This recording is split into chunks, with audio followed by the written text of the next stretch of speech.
আমার বাবা doctor, engineer কিংবা কোনো প্রফেসর নন।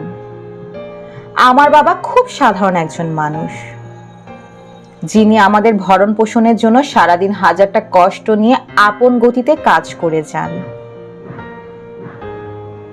আমার বাবা আমাদেরকে কখনো দামি রেস্টুরেন্টে নিয়ে গিয়ে খাওয়াতে পারেন না, তবে তিনি যখন সারাদিনের ক্লান্তি শেষে বাড়ি ফেরে, তার খাবারের প্লেট থেকে আদর করে মুখে তুলে খাইয়ে দেন।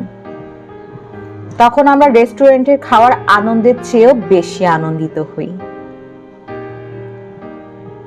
আমার বাবা আমাদেরকে কখনো মার্কেটে নিয়ে যাননি।